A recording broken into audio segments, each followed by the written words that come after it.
A educação transformou minha vida, minha história e meu destino. E pode transformar a vida de todo mundo. Eu digo isso e fico registrando com muita ênfase.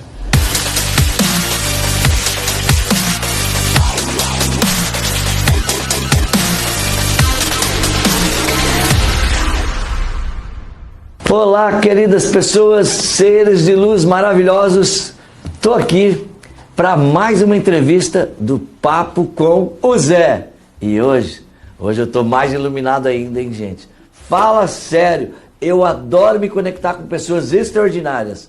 Por que pessoas extraordinárias? Fazem resultados extraordinários. E hoje eu estou com um moço aqui que realmente vale a pena você assistir essa entrevista. Sabe por quê?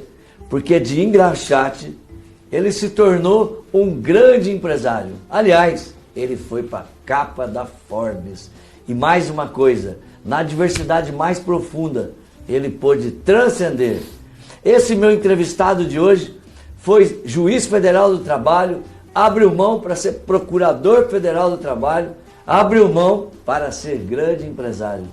Ele tem 64 faculdades e universidades, ou um pouco mais, e assim, tá aqui pra gente bater esse papão, gente, porque fala sério, como é que é a cabeça do empresário que lá atrás, o primeiro empreendimento foi uma caixa de engraxate e hoje lidar com um pool de tantas e tantas empresas. Eu tô aqui com o Janguier Diniz.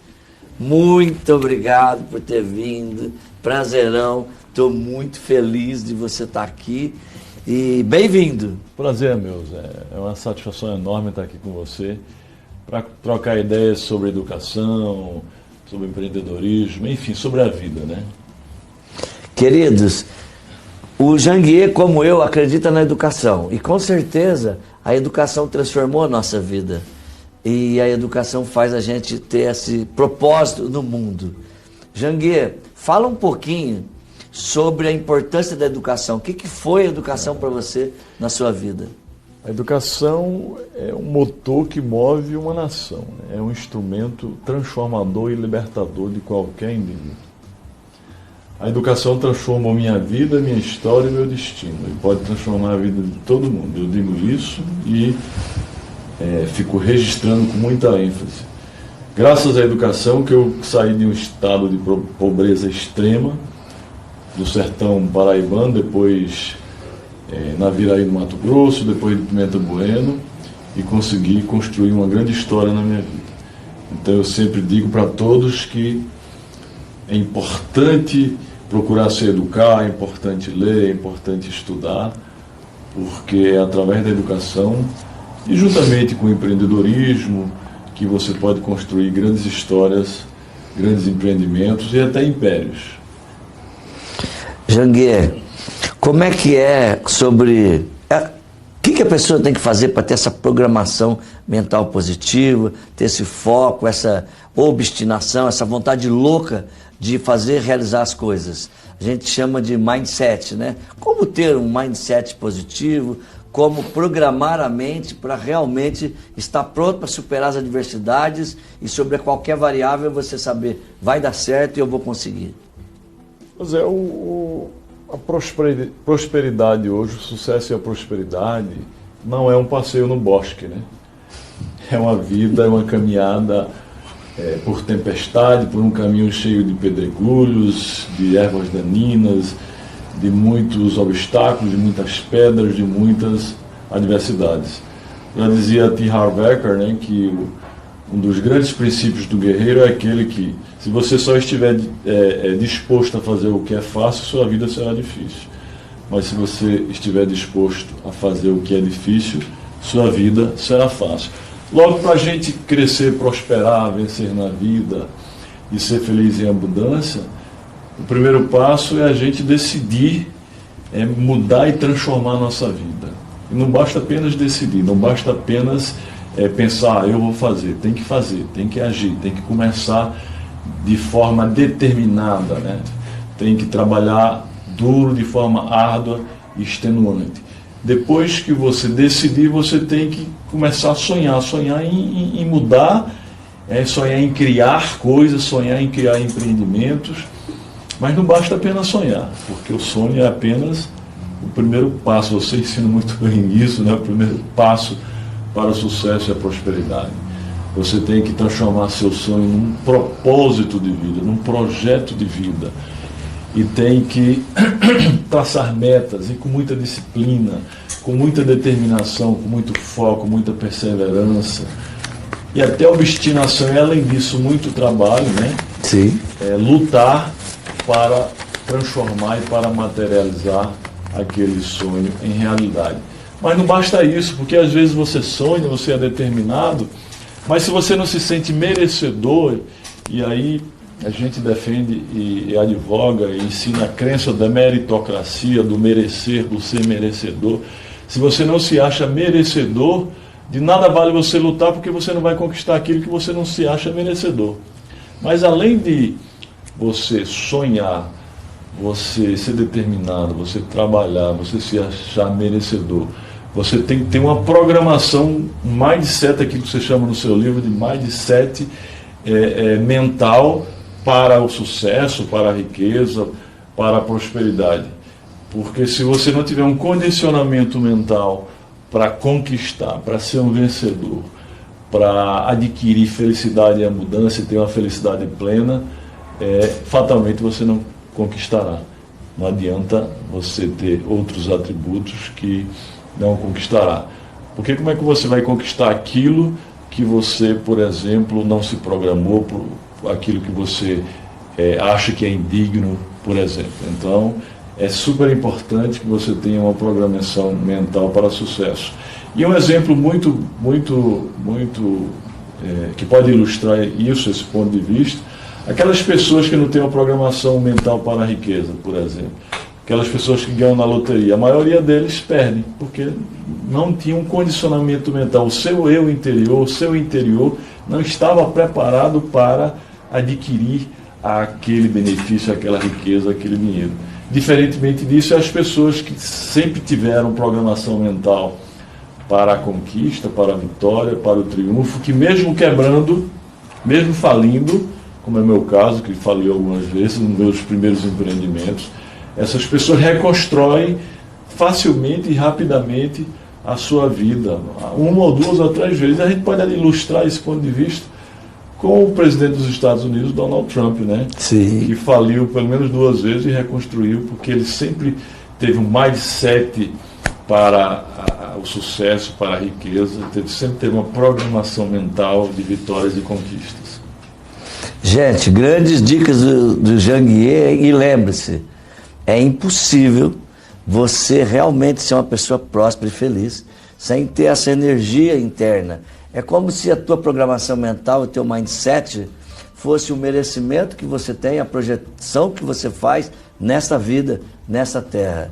Merecimento, como muito bem colocado pelo Jean Guier, é uma das coisas que nós precisamos trabalhar na mente. Porque no mais profundo de quem nós somos, se nós não nos sentirmos merecedores, nós não vamos conseguir ultrapassar as adversidades. Exatamente. E pasme, gente, tudo que acontece na nossa vida, pode acreditar mesmo, no fundo, isso trará um benefício para a gente. Quando a gente começa a entender que qualquer adversidade pode se transformar em combustível, a gente consegue fazer qualquer coisa. Mas, Jean Guier, lá atrás, sem recurso financeiro nenhum, com quase nenhuma estrutura, você sempre gostou de estudar? Como é que é isso? Teus pais te incentivavam, sempre, isso é seu? Eu sou de uma família de pais analfabetos, né? Então eu sempre procurei fugir daquele status quo de pobreza e de falta de conhecimento, né? Tem um curso chamado Processo Hoffman da Quadrinidade que a gente faz, ou a gente assimila tudo dos seus pais ou você rejeita. Eu procurei rejeitar a maioria das coisas dos meus pais. Eu só assimilei muito trabalho, que eles eram muito trabalhadores, a integridade, a honestidade, a ética e a bondade deles. São as três coisas que eu fico imaginando. Então eu fugia daquele status quo de pobreza. E uma das formas, aliás, a única forma de fugir era através da educação. porque eu costumo dizer que a educação é a mais fácil forma de mobilidade social, de ascensão social, até hoje. Sim. Não pense que nesse mundo globalizado, disruptivo, tecnológico, digital, que todo mundo ouve aí, vai criar uma startup e vai ser bilionário. Isso é 1 em 1 milhão, em 1 milhão não, em vários milhões. Muitos milhões, né? Então isso é 1 em vários milhões, e muitos milhões. Então, meus caros, a principal e a mais fácil forma de mobilidade social, de você crescer na vida, de você se dar bem, ser um vencedor, é através da educação. Então eu já tinha aquilo introjetado em minha mente. Qual é a minha... Eu sou filho de pais que não têm condições financeiras, não tem nada na vida, tinha uma casinha de madeira para morar, ganhava um salário mínimo. O que eu posso fazer para mudar a minha vida? A única forma é através da educação. Então eu procurei estudar com muito afinco, com muita determinação. Embora a vida toda estudei em escolas públicas, comecei lá em Santana dos Garrotes, na Paraíba, uma escolinha pública, depois fui para Naviraí, no Mato Grosso, estudei em escola pública até os 10 anos lá. Depois fui para Pimenta Bueno, em Rondônia, estudei Povo de Pimenta Bueno, estudei na escola São Almeida, depois estudei no Colégio Anísio Serrão de Carvalho, escolas públicas. Depois fui para Recife, e aí foi que fiz a universidade, passei na Universidade Federal, escola pública, fiz mestrado, doutorado em escola pública. Antes estudei 1 ano lá em João Pessoa, no Liceu Paraibano, escola pública. Então, apesar de sempre ter estudado em escola pública, que infelizmente hoje a escola pública brasileira não dá uma base, uma formação das melhores, infelizmente, né? A gente tem que ficar ressentido disso, mas eu procurava sempre estudar mais que os outros para poder superar aquelas dificuldades que a escola pública, que na minha época também já dava, não dava uma formação completa. Infelizmente a gente vive num país que a educação básica ainda da pública não é das melhores. Mas eu sempre procurei estudar mais que o necessário para poder sobressair. Foi assim que eu passei no vestibular para a Universidade Federal de Pernambuco, entre os primeiros colocados. E aí comecei a minha vida, né, que é uma história longa. Janguier, vamos falar um pouquinho de time, de equipe. Eu sei que você tem... Empresas são resultados de pessoas. E você tem muitas pessoas da tua família também, numa gestão em níveis mais elevados. Como é que é isso? Quais as facilidades, quais as dificuldades? E como que você administra e como você forma o teu time? Em primeiro lugar, ninguém faz nada sozinho, né?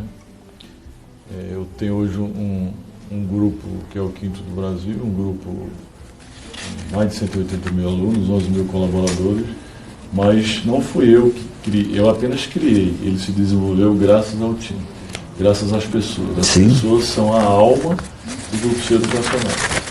E faz parte desse time também alguns irmãos meus, especialmente o CEO, que é o Jânio Diniz, e o meu caçula, que é o João Diniz, que é uma cabeça também, que é o diretor de tecnologia do grupo. Agora, é muito interessante, as pessoas dizem, a gente tem que distinguir empresas familiares de empresas que têm parentes trabalhando. Empresas familiares são aquelas empresas que a família é sócia. Sim. Um grande grupo de membros da família são sócios e trabalham. Então isso já termina, não profissionaliza, termina virando uma bagunça. De empresa que tem familiares trabalhando, mas são profissionais habilitados, competentes, que observam regras e princípios de governança corporativa. No meu caso, eu tenho familiares trabalhando, não é uma empresa familiar, são familiares que trabalham observando regras objetivas e princípios e preceitos de governança corporativa. Então, eles foram preparados para estarem ali, porque se não tivessem a competência e não seguissem as regras objetivas, principalmente porque o SA tem regras objetivas que devem ser observadas. Sim. Se não observasse as regras e não tivesse habilidades e competências para o cargo, esses não estariam ali, são coisas distintas. Entendeu? Tanto é que quem manda numa empresa, no SA de capital aberto, não é o controlador. Eu sou o controlador do grupo, mas quem manda é o conceito e os acionistas. Sim. Eu tenho mais de 10 mil acionistas lá. O conselho é que dita as regras que os profissionais executivos têm que seguir. E algum irmão que eu tenho lá, o CEO e o outro, eles seguem as regras objetivas. Se não seguisse, o conselho já tinha mandado tirar. E estão dando resultado. Então são coisas distintas. Empresa familiar é uma coisa, empresa que tem familiares trabalhando é outra. Se não fosse assim, não existiria. E existe profissionalização na minha empresa. Sim. Como existe outras empresas similares à minha. Como, por exemplo, se não existisse, não haveria os Marinhos na Globo, que é uma empresa altamente profissionalizada. Não existiria a família Gerdau na Gerdau, que é uma empresa altamente profissionalizada. Os membros da família do Grupo Votorantim na Votorantim, ou seja, eles profissionalizam, eles estão lá, mas eles são competentes e não saem. Saem, ficam só no conselho, porque nesse mundo de hoje, nessa sociedade altamente competitiva, ou você profissionaliza, ou você está fadado à bancarrota. Ou vende. Para quem se profissionaliza. Ou vende. Gente, o Janguier é uma dessas pessoas maravilhosas.